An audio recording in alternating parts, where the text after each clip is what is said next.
Hello and welcome back to another 3 a.m. production video. This week we're going to take more than 2 seconds to talk about Harvey Dent, Two-Face from Batman's Rogues Gallery.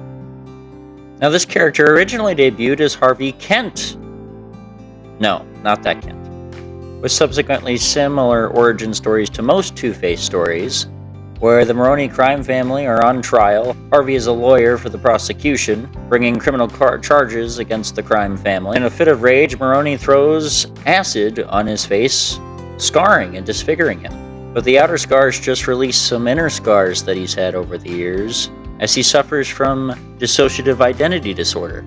So all of a sudden, his internal monologue within himself rears an ugly head. This man seemingly split right down the center, one being Harvey Dent, the other, Two-Face. In The Long Halloween, they retold Harvey's origin in a way that brought the downfall of regular crime in Gotham and brought on the new age of supervillains. After Harvey Dent, Batman, and Commissioner Gordon failed to stop the crime families and ensnare a serial killer who was only killing the crime family members on holidays. Now, Two-Face's attention to detail and his obsession with the number 2 has led for Batman to do some double takes on some of his capers, because while Harvey Dent's robbing Gotham's Second National Bank or hanging out at the Deuces Club, his whims aren't just settled to just because it's Tuesday. He keeps with him a very special item that allows him to make choices for him, as he's always of two minds on the subject. A two-headed coin that now has scratches on one side that allows either of its identities to reign over their opinion on the matter, from committing this robbery or that robbery or not committing any robberies at all, to killing henchmen or even trying to kill Batman.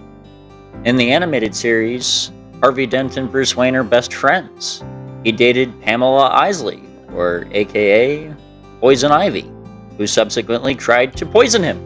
And Batman was able to find the cure, and while he was re-campaigning to be Gotham's DA, a crime boss by the name of Rupert Thorne got a hold of his psych file and found out that deep in Harvey's subconscious is something called Big Bad Har. No! Keep away! Leave me alone! Where you going, Harvey? You can't get away from me. Harvey's therapist would use hypnotism to bring out his alter ego and try to counsel Harvey on ways to control his anger. Now, Thorne gets a hold of his files and tries to blackmail him into stop prosecuting cases against him, which leads to an accident at the chemical plant, which causes an explosion that disfigures half of his body, which causes a dilemma for Bruce and Batman, because now his best friend is on the loose as a criminal mastermind, trying to rob and destroy the very city he was trying to protect in the first place. And even though Batman seemingly takes down his former friend and throws him in Arkham, Bruce Wayne's commitment to his friend to try to get him help and be there to support him has never wavered. But on more than one occasion, Harvey has always been... You're your own worst enemy, Harvey. No. I'm your worst enemy. There was an episode where Bruce Wayne was going to fund a plastic surgery after months of counseling that seemingly could have maybe put Two-Face at rest.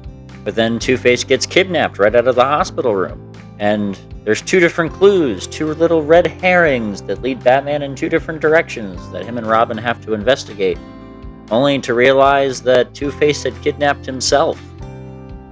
Later in a comic, they explain that he does go ahead with the plastic surgery and seemingly gets a lesser job within the legal system. Starts dating his plastic surgeon, very happy in life, only to find out that the love of his life has a twin, which starts his obsession all over again.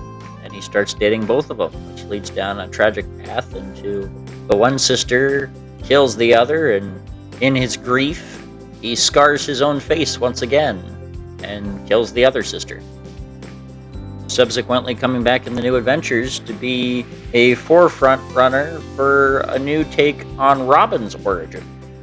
Two-Face having ties to Robin is nothing new, because in the comic books they're very commonly associated. There's a very dynamic relationship between Batman and the Joker, and it's a very similar dichotomy between Robin and Two-Face. There was an incident with Dick Grayson earlier in his career as Robin where he was put in a double jeopardy situation where he had to try to either save Batman or a hostage.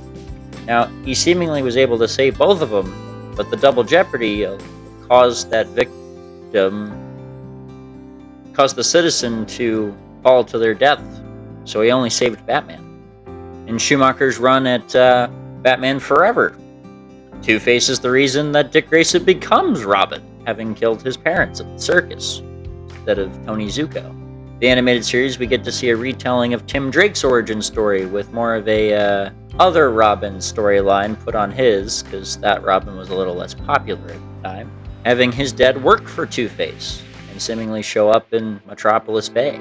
So now orphaned and living on the streets by himself, Two-Face is hunting for something that his father stole from him, gets roped into Batman's crusade, and becomes the next Robin. But what act of fate could turn a man who was set on law and order in Gotham City into a criminal mastermind? Well, for that we have to go back to his childhood. Now, this origin differs depending on which version it is. The animated series, he had a lot of anger issues and would be bullied constantly. And the one time that he retaliates and hits the bully back, the bully seemingly ends up in the hospital. Now, the bully ended up in the hospital for appendicitis, but Harvey didn't know that. But he felt so guilty about it that he suppressed all of his anger, and it became his double. But most versions of the characters, it goes back to his abusive father. Some versions, his father was the one who gave him the coin, and his father would go out and get so drunk that when he would come home, he would flip the coin on whether or not he was going to beat his son that day or not. In other versions, his dad was just a gambler and would come home mad and then beat his son. But those traumatic experiences causing him to not make any life choices for himself. He had to rely on a strong work ethic to become Gotham's DA.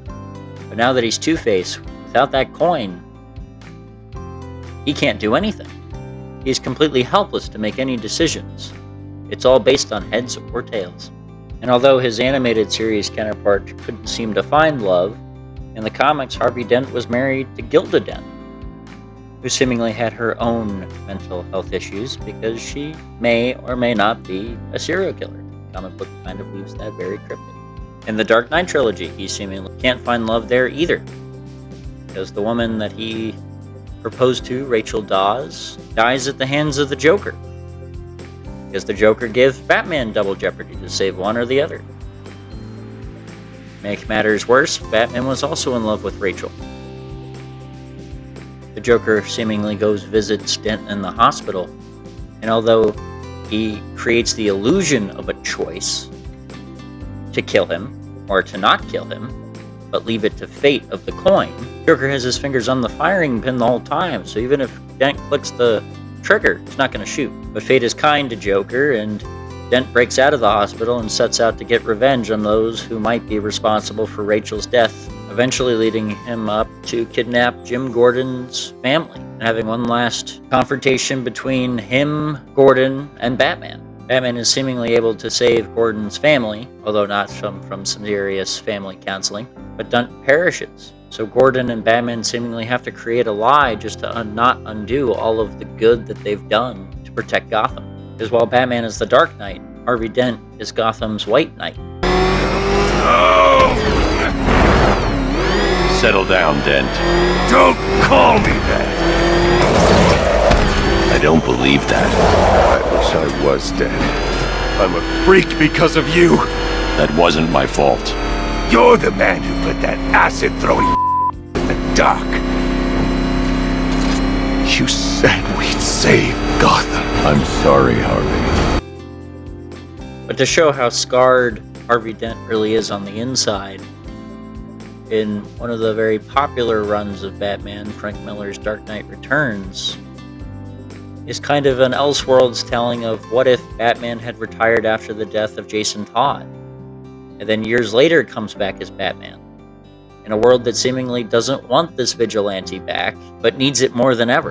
And although Batman has to go up against the Joker and Superman, because the government sends him after him, the first person he fights is Harvey Dent Two-Face. Now, Harvey Dent has covered himself in bandages because he's seemingly gone through years now of psychological help and gone through plastic surgery. He steals 2 helicopters and tries to rob the Second National Bank. Batman eventually has the final Dukaroo with him and takes off all the bandages, and he's not scarred. But Harvey can only see the scarred side of his face, so both sides match. But it's not Harvey he sees. But just like Batman will never abandon his city to fate, he'll never abandon his friend either. Thank you for watching. We'll see you next time.